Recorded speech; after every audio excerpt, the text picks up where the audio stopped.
Guys, so we've been talking about getting out of these spots, right? So side control position. Last time we started talking about Keskatami and getting out. So tonight we're going to deal with like a different set of grips for the top man, right? Because there's a million ways that your opponent can make grips and pressure from side control here, right?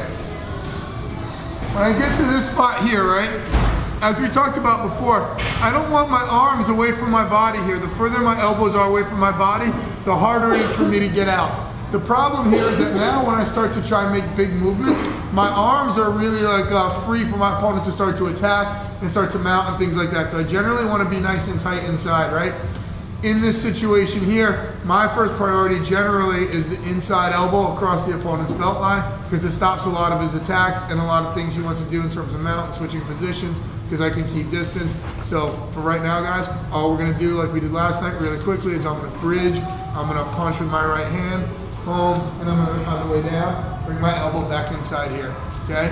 Now my other hand is going to fight to the center here. Ideally, I want to be in this spot before my opponent gets here, right? Sometimes in side control, when you're on the bottom, you kind of have to wait for this guy to move. Like when Sam starts putting huge shoulder pressure on me right now, like there's not a lot that I can do here in terms of getting out, right? So the first thing we're going to do is we're going to work on relieving pressure just so that we're less comfortable, we're more comfortable, okay? When the shoulder pressure comes in 1 second, Sam's going to put that shoulder pressure down. My hand, my right arm, the inside one, the elbow will stay in, but I want to take the hand out, okay? So I like to be in here because I have a lot of different options, but in this particular case where Sam's not really attacking me, he's more holding me and putting the pressure on, trying to wear me down, and he'll make an attack in a few minutes. I'm going to bring my hand out like this, okay? Now look, Sam's going to put shoulder pressure. Now I can't move my face. I'm looking over that direction, right? All I'm going to do is take my two hands on top of Sam's shoulder, and I almost never interlock my fingers, and I'm going to grab his shoulder. Simultaneously, what I'm going to try and do is put Sam's armpit in the center of my chest, and I'm going to put my feet in the mat and drive north. Go ahead, put some good shoulder pressure. Okay, this is terrible. Put your hands together too. Get underneath here. This is awful, and if I stay here, I might get choked out. All I do is go here and here, and I'm going to pull the armpit to my chest and drive my body north.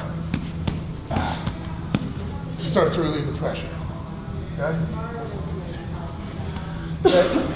I want my arms inside here, guys. We've all been underneath what they used to call the shoulder of justice back in the day.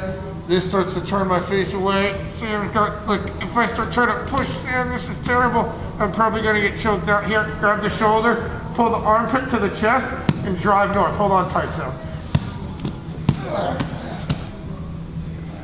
And relieve all your pressure.